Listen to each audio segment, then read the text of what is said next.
Oi, gente, tudo bem? Vou falar pra vocês, dar uma explicadinha sobre o que é o pré-modernismo, tá? Que é um tema da nossa prova de literatura, então vamos fazer essa revisão top aqui. Então, vamos falar sobre o pré-modernismo. O pré-modernismo, ele começou em 1902 a 1922. Esse foi o período do pré-modernismo. E eu vou falar uma coisa muito interessante. O pré-modernismo não era uma escola literária. Porque como ele é um pré-modernismo, ele antecede a uma escola literária, ele não chega a ser considerado uma escola literária. Vocês acreditam? Pois é. O pré-modernismo, ele não é considerado uma escola não é considerado uma escola literária. E um vídeo que eu até vi de um professor falando assim é que se a gente chegasse, fosse pro passado e perguntasse pros autores de pré-modernismo, falava assim, como é que são o autor pré-modernista? Eles não iam saber, porque eles não sabiam, isso foi algo classificado depois. Ai, mas Ana, então por que raios o pré-modernismo é o pré-modernismo? É só porque escreveram, né, pessoas que escreveram de 1902 a 1922. Eu vou contar pra vocês o que faz o pré-modernismo ser o pré-modernismo. Mas, vamos lá. O que acontece? Um ponto que eu vi que eu achei muito interessante é aqui. O que faz o pré-modernismo ser o pré-modernismo? É que ele antecede, ele começa a ver as ideias do pré-modernismo. Como vocês podem ver, igual eu falei assim, que foi isso tudo aconteceu em 1902 e 1900 a 1922, isso tudo foi nos dois primeiros séculos, nas duas primeiras décadas do século 20. Então foi muito no início do século 20. E você sabe o que estava acontecendo no início do século 20? Estava tendo a transição do imperialismo, entendeu? Tava tendo, 1880 e pouco, tinha acabado de ocorrer a abolição da escravidão. Então, estava ali começando a mudança para o que a gente se chama de tempo moderno, entendeu?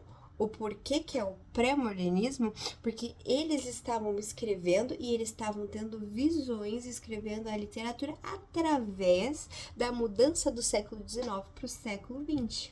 Por isso, pré-modernismo. Mas ele não é considerado uma escola literária, ele é uma falsa escola literária. Porque na época eles não eram denominados.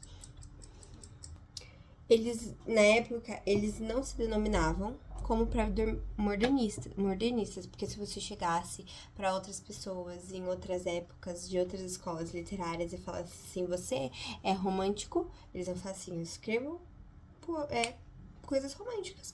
Você é parnasianista? Ele fala assim, eu sou parnasianista, entendeu? Então, tipo assim, eles não sabiam que eles eram pré-modernistas. Foi algo que chegou depois por causa que eles analisaram que era a transição do parnasianismo, o simbolismo pro modernismo, né? Que foi a transição do século XVIII para o século XIX. Isso é super interessante. E aí a gente vai falar aqui algumas características do pré-modernismo que fazem ele ser o pré-modernismo.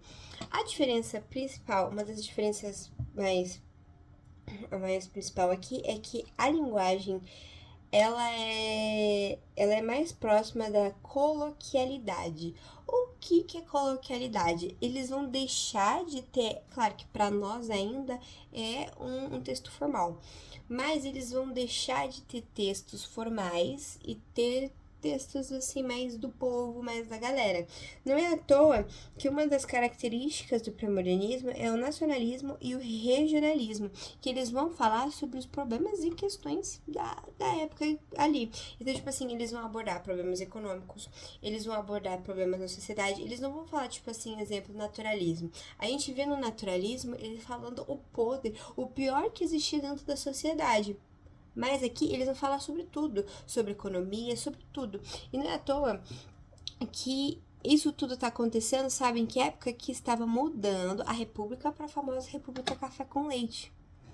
Estão entendendo? Vocês estão pegando, estão ligando os pontos, entendeu? E o Brasil tava caminhando para se tornar essa nação que a gente conhece hoje. Então, por isso, vocês estão entendendo? Aí, tem toda uma questão aí que eles falavam sobre todos os tipos de pessoas. Eles falavam sobre mulatos, negros, sertanejos, caipiras, funcionários públicos. Eles falavam sobre os moradores das regiões de cidade grande, caboclos do sertão, funcionários públicos, sistemáticos, e eles até mesmo abordavam a ideia dos imigrantes chegando no nosso país. Então, tipo assim, eles falavam sobre, era tipo assim, um jornal, uma grande fofoca, tornada em poesia e história, em prosas. Entendeu? Então, o pré-modernismo, ó, que aqui também fala no livro, que faz denúncias sociais da miséria, desigualdade, preconceito, relatos do naturalistas, secretismo estético, exposição da realidade do Brasil, realidade brasileira.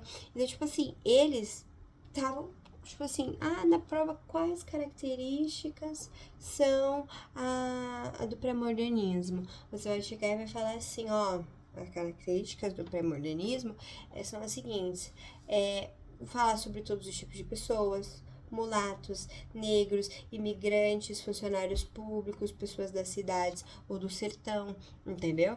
Aí vai que mais? Eles têm uma linguagem mais simples do que as outras escolas literárias.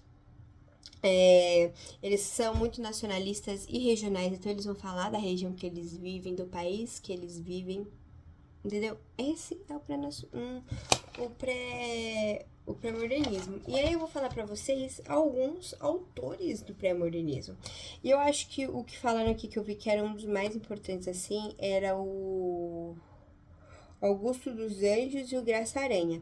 Mas eu acho que o que a gente mais conhece, tenho certeza absoluta, que o que a gente mais conhece, que ficou tão famoso que até hoje esse nome chega nos nossos ouvidos e que a gente fala, a gente já bate aquela nostalgia de quando era criança, era o Monteiro Lobato. Que o Monteiro Lobato escreveu o Saci, Marquês de Rabicó, também tem aqui, ó, o Pica-Pau Amarelo, Emília no País da Gramática, História da Tia Anastácia, né? O Reinado de Narizinho, Caçadas de Pedrinho. Então, tipo assim, são tudo, assim, literaturas que a gente conhece, né? Porque a gente, eu não sei vocês, mas eu não li nenhuma, assim, nenhum livro do Monteiro Lobato, mas a gente conhece obras que vem, porque, ó, o Saci aparece no desenho do Sítio do Pica-Pau Amarelo. O Rabicó também aparece, que é o porquinho que fala. Aí tem a Narizinho. Aí também tem o Pedrinho. Aí também tem a Emília. Aí tem a tia Anastácia. Aí tem o que aqui fala o Pica-Pau Amarelo. O nome da literatura é Pica-Pau Amarelo. E qual é o nome? Sítio do Pica-Pau Amarelo, desenho que a gente assistia. Então a gente tá muito familiarizado com o conteúdo do Monteiro Lobato. Mas também temos o Graça Aranha, que escreveu Canaã. Estética da Vida, Espírito Moderno, A Viagem da Maravilha. Aí temos também Augusto dos Anjos, que escreveu Saudades, Eu e outras poesias. Augusto dos Anjos, eles falam, que eu vi, né, que eu vi vídeos por fora, falaram que a literatura, do Augusto dos Anjos, foi uma literatura, assim, que revolucionou muito o pré-modernismo. Por que Ana revolucionou muito o pré-modernismo?